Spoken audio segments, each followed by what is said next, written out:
Hey everybody, Hans Herky here. Welcome back to my channel. Today I'm in Big Bear for an additional week of filming on American Bigfoot. And I'm not in the cabin. I'm in a hotel. Lance was nice enough to put me in a hotel because there's a lot of people in the cabin and he wanted to give me some space, so that was really nice of him to do that. So I usually do my business and head out, so I'm back now in the room. And I thought I would do a special video to mark the 18th year I've been here living in LA as of August 2nd, 2020. It's been my 18th year living in Los Angeles, and I thought I would just reflect on the past 18 years in a shortened version, of course, and remembering what it was like to pack up and move out. So I'm going to enjoy some delicious apple pie. I tried to cut it out of the box from Walmart because I love Walmart apple pie. It's one of my weaknesses. And Kool-Aid jammers, 2 little Kool-Aid jammers. So yeah, here we go. Back in May 2001, I graduated from the Masters Academy High School. And basically what happened after that, I moved to Vancouver Film School to study acting.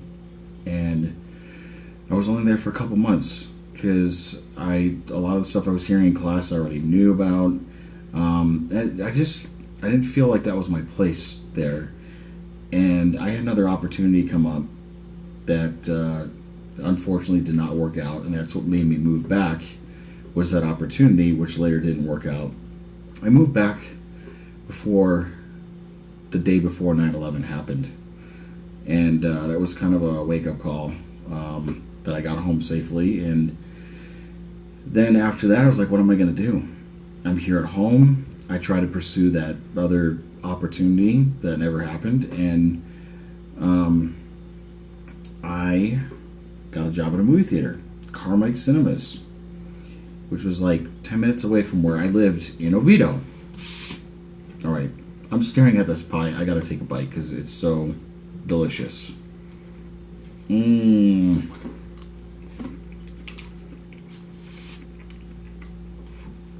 So yummy. So, I got a job at Carmike Cinemas, and I enjoyed it. It was fun. I made good friends. I got to see free movies all the time. I did a lot of pranks with my friends at the movie theater on customers. Coco, if you're watching, yes, I did do a lot of pranks. Coco was my manager. Very sweet woman. And I was there for about 5 months. And something told me, okay, I want to stop selling tickets to movies. I want to make movies. I want to move out to LA. I want to go to the New York Film Academy and study some filmmaking there. And I didn't want to do a full year program. I just want to test the waters and do 2 months, which was affordable. So I took the tuition that I made, that I paid the Vancouver Film School, and they applied that to New York Film Academy because Vancouver Film School reimbursed all my tuition. I was in that window of time where they could reimburse me. So I took that money, and the New York Film Academy was actually a lot cheaper, so I was able to save half of that money to help me move to LA. So August comes around, August 2002. I had to say goodbye to Carmike and all my friends there and tell them, hey, I'm going to LA to pursue my career in filmmaking. And one thing I'll never forget. So the night before, I made the drive out with my dad, Paul. My mom, she sat in a rocker in the living room, and she had me sit in her lap, and she rocked me, and she held me. And she told me, God's really going to test you out there, and you're going to be faced with a lot of trials, and He's going to be with you, and He's going to help you out. and they're gonna miss me, and just to be safe out there. And that was really touching. And that's one thing I'll never forget, was that moment that I had with my mom before I made the drive out. And so we got up super early the next day. Me and my dad drove across the country a couple days, and I ended up in Burbank, right across the street from Walt Disney Studios. It was a prime spot to be. My rent was so cheap, but I had a really, really weird, odd roommate that I only talked to on the phone a couple times before I moved out there. And I remember my dad, the last thing he said to me after he dropped me off was, "Be careful with this one." I said, I will. And he was right. Be careful. The guy was really interesting. He wasn't like threatening or anything. He was just a really kooky older guy that had a serious hoarding problem and had a lot of OCD. And it drove me nuts. For 8 years, I lived there. And people are like,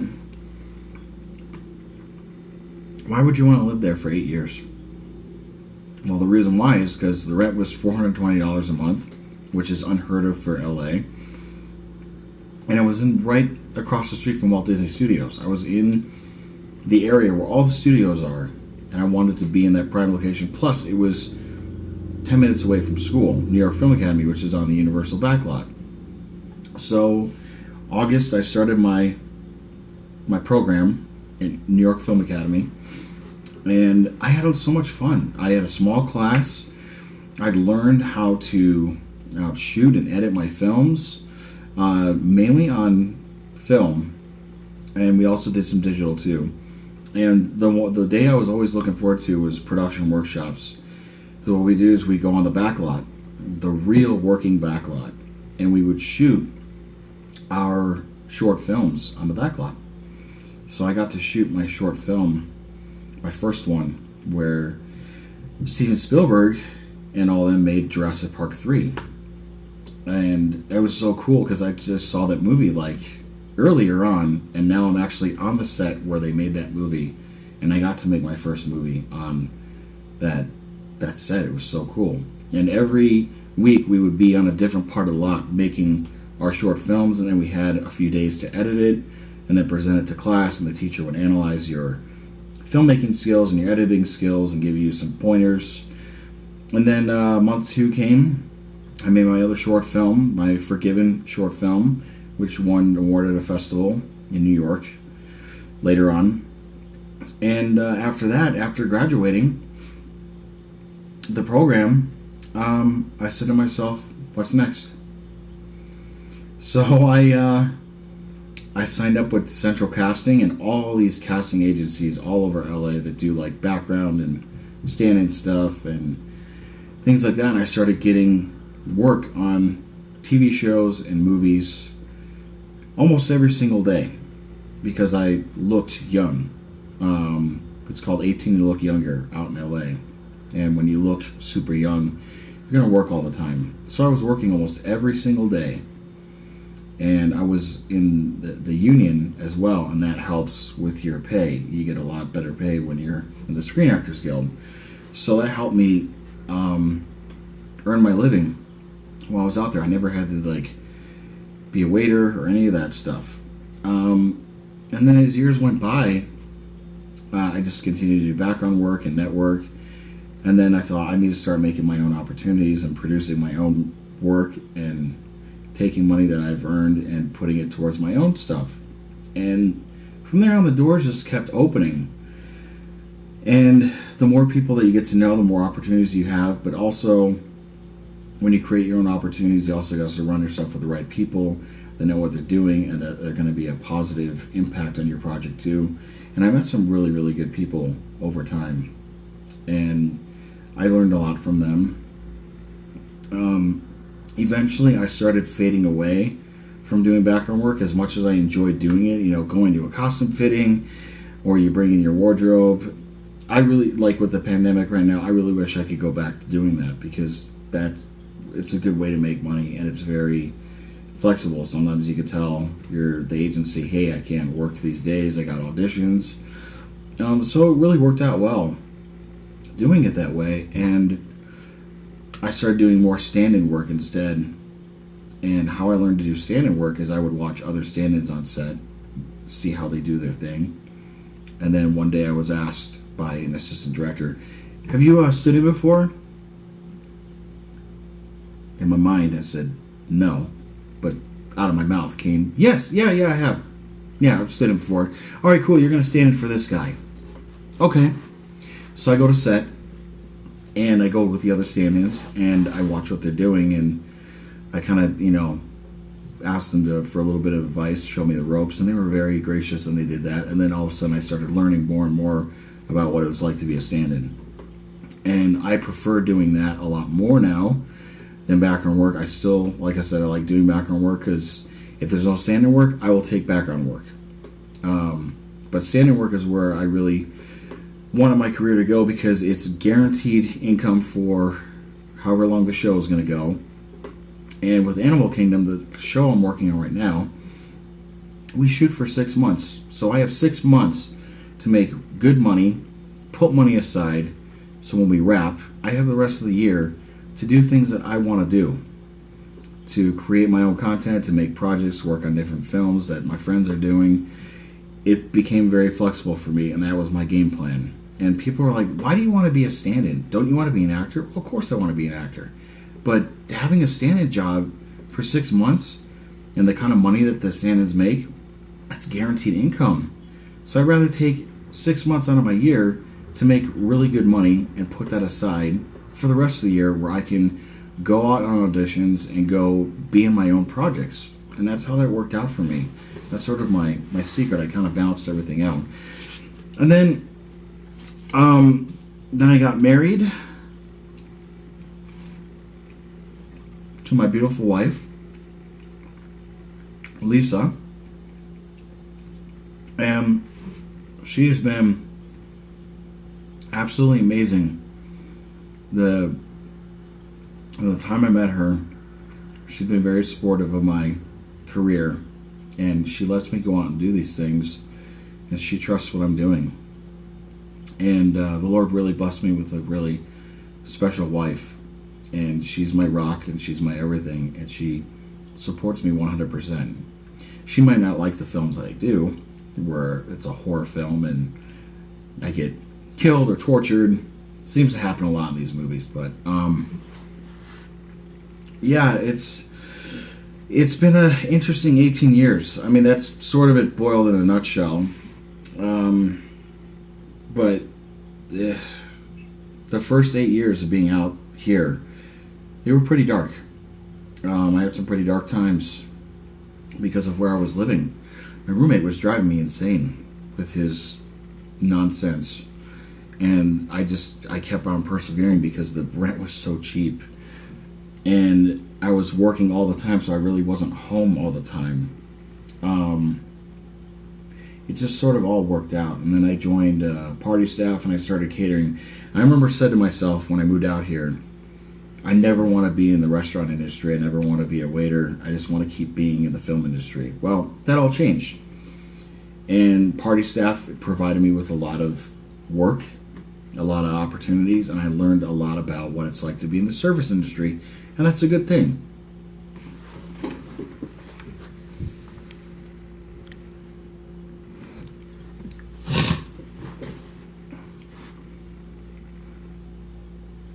So being with party staff for a while, I still am with them. They got me a lot of work at different events, and I made a lot of friends and connections there. And I got more experience to be a waiter. Not a waiter in a restaurant, but more of a banquet server type waiter. And I learned so much just by doing that. What waiters and waitresses go through when they're making your food. It's like I gained a new respect for them. And I still do that once in a while. It's very flexible. Party staff has been very flexible with me. They understand that I have Animal Kingdom and all these other jobs that I do, because that's my priority. Is the film industry is my career. It's not catering. But I do enjoy catering every once in a while. One of the places I do enjoy working at was Pepperdine University. I made a lot of good friends there, and they kept bringing me back because I knew everything there, where everything was. If they needed, hey Hans, could you go get this? I go grab it for them, and they didn't have to really train me. I just knew where everything was. But now with the pandemic, catering is completely shot, and that's kind of scary because that was my second source of income. I know it's going to come back. There are jobs that are coming back very slowly, and I'm sure you're going to have to wear a mask while you're doing the serving and things like that until that goes away and things return back to normal. I'll probably be starting with party staff again, and then we're just waiting for Animal Kingdom to come back because we shut down on March 13th, 2020, and we've been in a holding pattern for 5 months now, and man, the past 5 months have been it's been very difficult on the mind. When you're a creative person, you want to keep going with the flow and doing what you're doing, and when that's taken away from you, especially when you have a really good job and it's taken away from you over something like this, it's depressing. So yeah, it was a down time for a while, and then these little projects came up, like American Bigfoot, which I'm doing right now, and the Bloodthirst movie in Las Vegas, and we're just still waiting for Animal Kingdom to come back. And once that comes back, it's like we'll be back in our groove again, but it'll be different because we all have to wear masks and sanitize and social distance, and it's going to be really tough because those people have been family to me for 4 years. And we all know each other, we all love each other, we love working with each other, and to go back and, not be able to give hugs and handshakes, and it's going to be a lot different. So I'm just waiting for them to give us the green light to go back to work. And once that happens, I'll be back in my groove again. I'll be able to make money, save, and then the next year pursue other projects, invest in other films, and just keep doing what I'm doing. And this is what I want to do with my career. But I'm very happy with being a stand-in. If I got stand-in work for the rest of my life, I'd be completely fine with that. I really would, because it just pays really well, and it's very flexible in some shows, depending on who the ADs are. They let you go out to auditions, or hey, if you need time off, just let us know. So I really enjoy doing that, and I feel like I'm part of the process, part of helping out, being on set, and that's just what I want to do. So the past 18 years have been lots of trials, lots of tribulations, tears, sweat, darkness, but there's also a lot of light too. So yeah, it's a lot of work. It's a big process that you have to go through.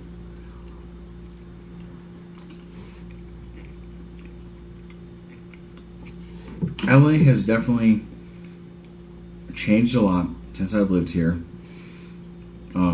It's gotten obviously more expensive. Rules have changed. Government has changed. And I want to call LA my home. It is definitely my home. But I've also been thinking too, like, maybe in the next 10 or 15 years, what am I going to do? And I've thought about, going to Wisconsin, when the timing is right. If I get a job in Wisconsin, then me and Lisa move there. I don't know if that's ever going to happen, but Wisconsin's definitely a more slower pace of life. And that's where I was born and raised. I'm a Wisconsinite, so that's always going to be my blood.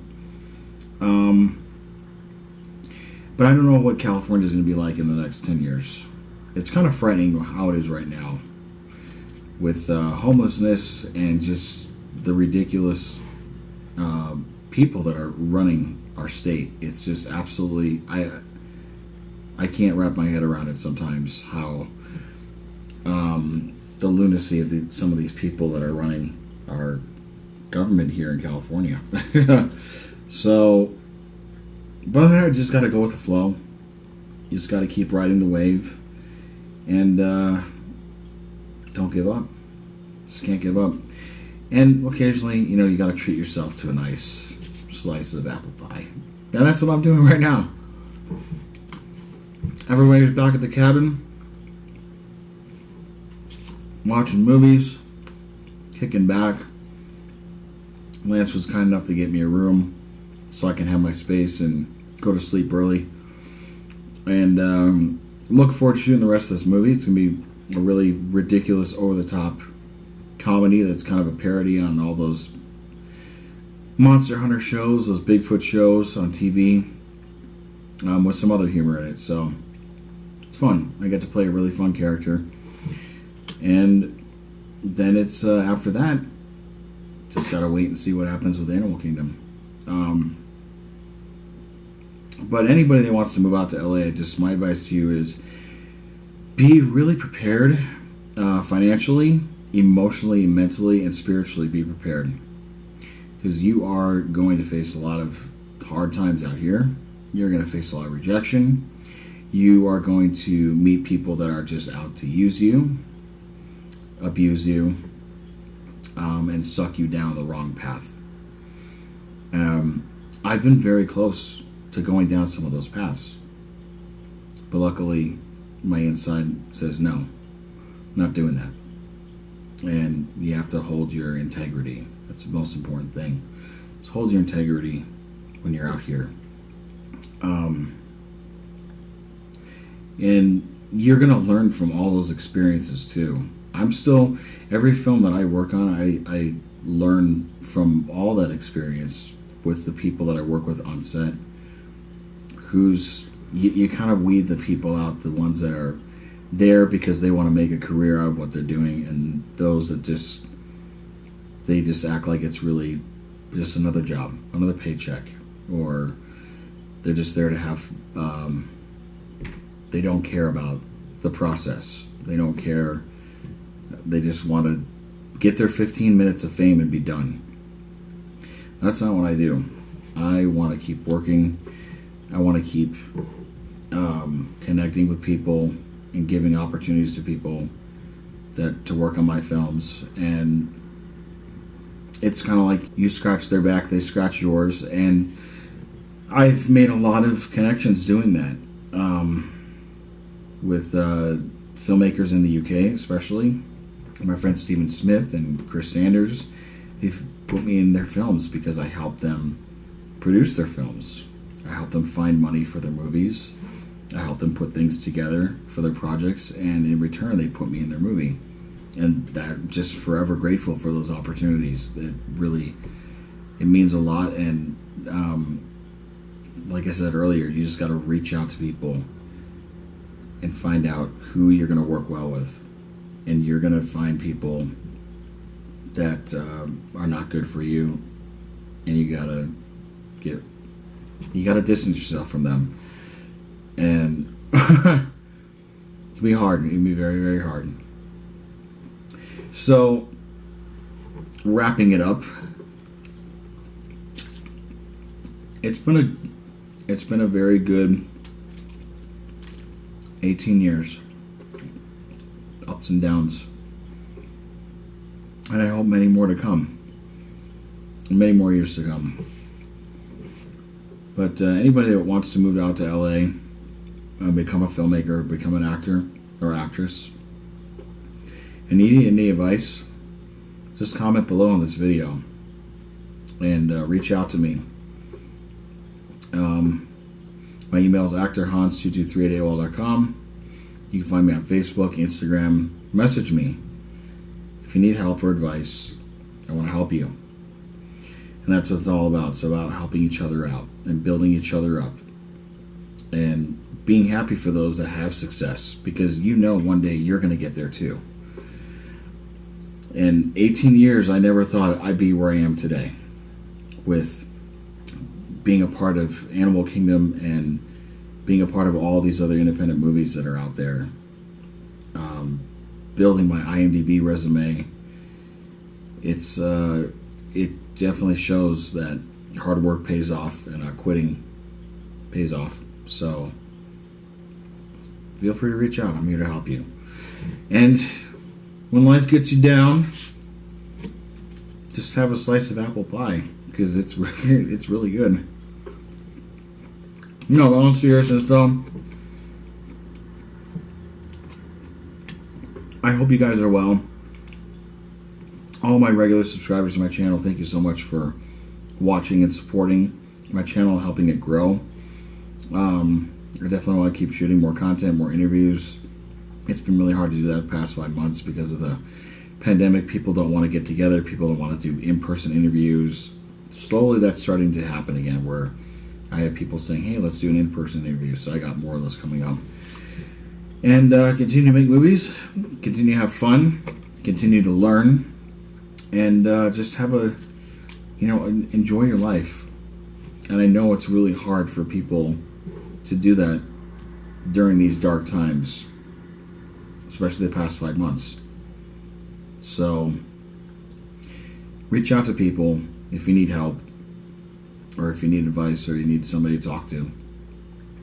Someone's always there to help you. So in conclusion, I hope you guys have a great rest of 2020. Praying to God that everything else will go well this year. And I'll see you on the next one. I got more stuff planned coming up, so stay tuned. And get yourself a Walmart apple pie. Seriously, they're really good. This is Hans Herky signing out. If you're new to the channel, please subscribe, hit the notification button below, and I will see you on the next one. Take care.